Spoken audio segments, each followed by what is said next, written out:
Is your mower hard to start or running rough? Here's how to fix it. Hey guys and gals, welcome to Garage Gear. I'm JB.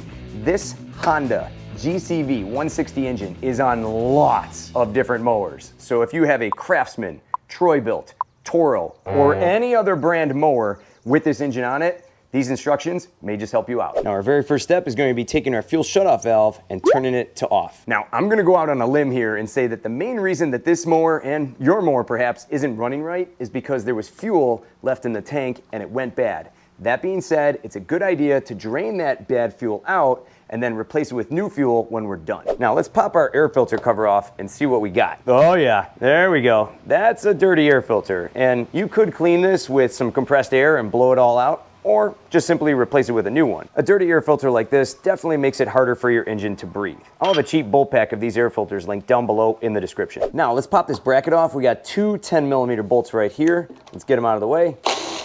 We're gonna slide these out just like that. Oh, and our carburetor is hanging and dangling. Let's get this cover out of the way first. You can see there's a tube on the back holding it on. We're gonna release that. There we go. That's off. We're gonna set that aside. This panel rests right here, just like so, but we're gonna set this off to the side. We also have our gasket that fell off and landed down here. We're gonna save this for later. Now we got three things connecting this carburetor. We have our fuel line, we have a thick linkage, and then a thin linkage. We gotta take these all off. First thing we're gonna do is disconnect this fuel line. It's got this little clamp around the line. We gotta use some pliers to get it off. Honda does suck for putting these on, I will say that. Good, out of the way. Now we should be able to just twist this fuel line and slide it off. Just like that. Now, if you notice, we have these two linkages. The top linkage, the thin one, goes into the small hole on the top, and then the thick linkage goes onto the bigger hole on the bottom. So we're gonna take this, we're gonna tip it down, just like so. Out comes the thick linkage, and then we're gonna tip it back, and out comes the thin linkage. She's now free, and this carburetor is so dirty, she needs a safe word. Let's get going with the cleaning. And to help this video get going with the YouTube algorithm, would you mind hitting that like button? Thank you very much. Now before we get going, it's probably a good idea to have some eye protection, some latex gloves, and you're gonna need some carburetor cleaner. Any carburetor cleaner will do. The cheapest one you can get will work just fine. Now here's our carburetor, and the first step of this cleaning is gonna be getting this bowl bolt off. You're gonna need a 10mm socket. It's just not coming free. Time to call in Mr. Wilton. Hey, Mr. Wilton, how are you? And there we go. Good. You're always a helpful guy, Mr. Wilton. Undo that, and off comes our bowl. Now you wanna be careful because there is a gasket on top. We don't wanna rip that. Ooh, there's some gummy stuff at the bottom. Now, if you have a gasket like this that is sticking to the bowl, just leave it. I don't really worry about it too much. Or if it's sticking inside the carburetor itself. I don't really fight it, because then if you rip it, you're gonna have a whole nother problem. Now what we're gonna do is take this little pin, we're gonna slide this on out. And then here is our float and needle assembly. We're gonna take off this needle. Now inside this tube right here is a little jet. Now you're gonna need a screwdriver that's narrow enough to fit down into this hole. I actually took this Craftsman screwdriver here and I grinded down the sides and I made it fit. So this slides right on down, and you wanna be careful because the jet inside is made of brass and you don't wanna strip it. So you're just gonna undo it. From here, we're gonna give it a few love taps. Out it comes. Look at that. This right here is our emulsion tube hanging and dangling. All these jets right here have to be cleaned out. Now up here on the top, we have a screw, and you're gonna wanna find the best fitting Phillips head screwdriver that you can to get into this screw. You don't wanna strip this out. That's really important. I'm gonna push down on this and twist without stripping this screw. Oh, that's on there. Come on. Damn it. Stripped it.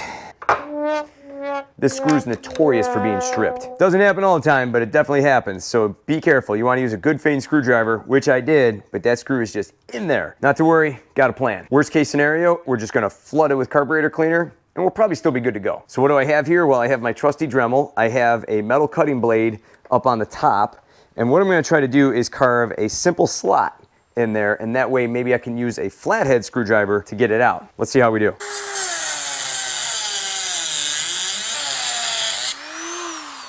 Okay, let's see if that worked. Tell you what, that flathead fits a lot deeper now. Can we do it? Yeah! That's how you do it, ladies and gentlemen, right there. Boom, look at that. That worked. Now we can move on. All right, let's start spraying things down. Let's start with the easy stuff. Let's start with the float first. Done. Now our needle. Done. Our pin. Cool. I'm gonna hose off this bowl bolt too. Now next up is our jet, and you can see that we have light coming through that little hole in the center, which is a good thing, but I'm still going to take a wire brush and I'm gonna pull back one of the threads and I'm gonna ram this inside that jet just like that and clean it out, wiggle it around and clean that jet out just to be on the safe side. Cool. Then we're gonna give it a quick shot through the middle. Oh yeah, spraying right through, good. Now this here is our emulsion tube and it's got lots of little holes all the way around this thing. We wanna make sure that they're clear and that we can see daylight going through. So again, I'm gonna take the needle off of one of my wire brushes here and just feed it through. Come on man, find the hole. There we go. And just wiggle it around like that. Go to the next hole, stick it through. That one was a little stuck. Okay, so we might have had some dirt stuck inside there. That's cool. Next hole down. I'm gonna feed that through. Cool. Next one, clear. I'm gonna turn it, looking good. Crystal clear, baby. Now what I'm gonna do is put my glove on the backside, pinch it just like this, and then we're gonna send some carburetor cleaner through. Oh yeah. Good, that's all clean. Next we have the bowl. There's a little bit of residue here at the bottom, and again, you wanna be careful of your gasket. Spray that all up in there, clear that out. Spray the outside, and I'm gonna take a paper towel. We're gonna get that bottom. Look at the paper towel. You see that? There's a little bit down there. Looks like we have just a tiny bit of corrosion on the bottom of the bowl. That shouldn't affect anything. Just looks different, that's all. Pretty good now. That looks pretty clean. Now this was the jet screw that I had to carve that slot into. It sits at the top of the carburetor. Let's clear that one off. Now we got our dirty carburetor. Let's clear off the top first. Nice and shiny. And look at the junk that's in the pan now. My goodness, that looks a lot better already. Let's clean the bottom. Spraying down the bottom. Now this tube right here on the side, that's where your gas comes into. So what we're gonna do is hose right into there, and we should see fuel pouring out. And then we'll spray down into this hole right here. And on some models, there's a rubber gasket. On some older carburetors, not the case on this one. We're gonna shoot down into this hole, shooting out like a super soaker. Now we're gonna spray up this pipe right here. You should see carburetor cleaner pouring out of everywhere for this one. We got this little hole at the bottom, and we got this little hole on the side. Let's clear that one. Oh, that's coming out of the little jet hole that's on the top of the carburetor. That's good. See that? Yeah. Same thing, if we shoot down this hole, which is an important one, carburetor cleaner is dripping down off the bottom. Good. We're gonna open up the flap here and we have two jets on each side. We're gonna take our straw, stick it on in, spray it down. That's a cool sound. And then the other jet, spray it down, and then hit it all up on the inside.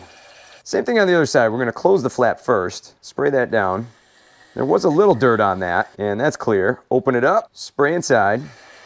Now there is one teeny tiny little hole inside this carburetor chamber, and we're gonna spray that really good with some carburetor cleaner directly. Get it right up on there, that'll do. I'm just gonna hose the whole thing off real fast, just like that, get any final remaining dirt off. And that is a clean carburetor. Now we're gonna hit all these parts with some compressed air.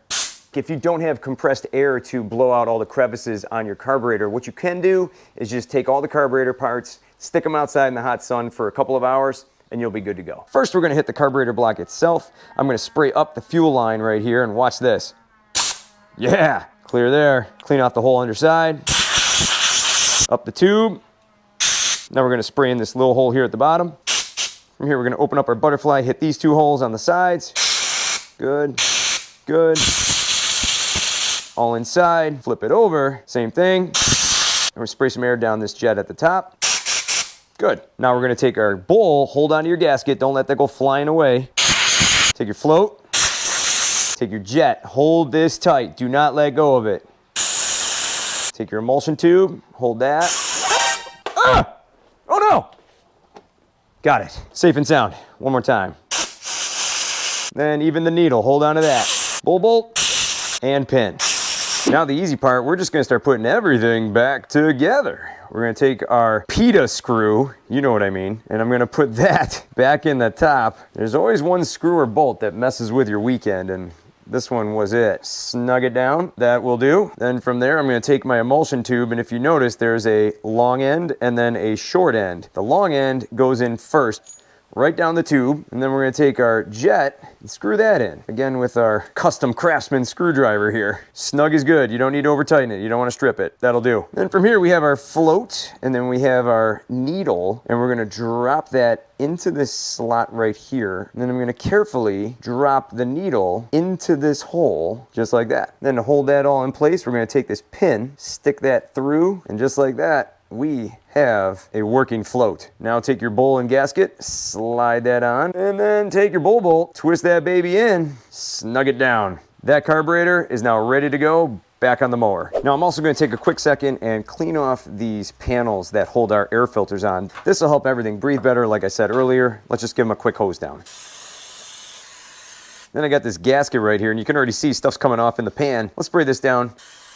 Quick and painless. We got to put this all back together in order. I'm going to start with the easiest thing, which will be hooking up the linkages to this carburetor. I'm going to start with the thin linkage, and that's going to go in the top hole, just like so. And then I'm going to extend this out a little bit and put in the thick linkage in the bigger hole on the bottom. Then from here, we're going to take our fuel line, put that on. That was easy. Take the clamp and move that on down, and that will do. Now I'm going to take this tube and I'm going to reinstall this on the back of this air filter panel. Now you almost need another set of hands, but this here is going to be my choke assembly, and I'm going to put this on the back, and then I'm going to take my carburetor and take that and push that right up against it. I'm going to take my gasket, and if you notice there's a little hole on the top. There's a little hole on the top of the carburetor right there. I'm gonna line those up, and then I'm gonna take my bolts, stick them through the panel, push them in to hold everything together. If I can get one in, that'll be good. And then we're gonna take the other bolt, stick that in. I'm just gonna thread those in by hand first. I'm gonna take my driver and send these in.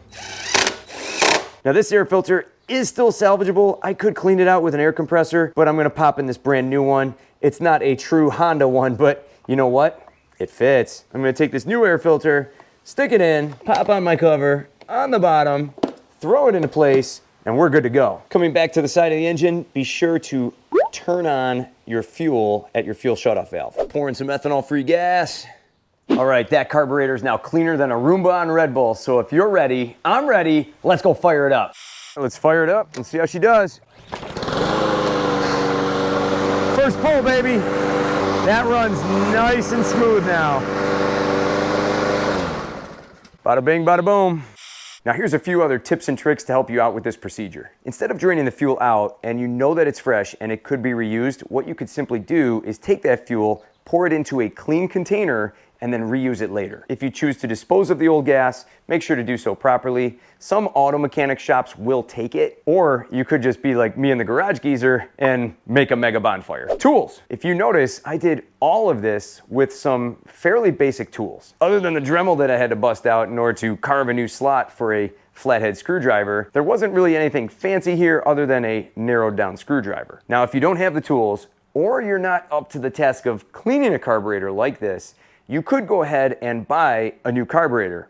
But buyer beware, you must check your model number and make sure that you are buying the correct one. My advice is to buy an OEM carburetor that matches this engine. On the cheaper Chinese knockoff carburetors that I've seen out there on Amazon and eBay, they don't all have their jets bored out properly. So when you do all this work, go to put that new carburetor on, it doesn't run quite right. So I would strongly recommend buying a brand new OEM carburetor and you have less of a headache. Ethanol-free gas. Running ethanol-free gas in your small engine and then draining it out at the end of the season will save you a lot of frustration down the road. I run stabilizer in my fuel. You could take your chances with that, but in my experience, running ethanol-free fuel will be the better choice. You can search ethanol free near me on Google and find some pumps with ethanol free gas in your local area. Now, if you find that your mower still won't start, backtrack your steps to make sure that you cleaned out everything properly and that you put everything back correctly the way it should be. Also, check your spark plug to make sure that's working properly and it's giving you adequate spark. I'll have my spark plug cleaning video linked down below. If you followed all of these steps and you got your mower running again,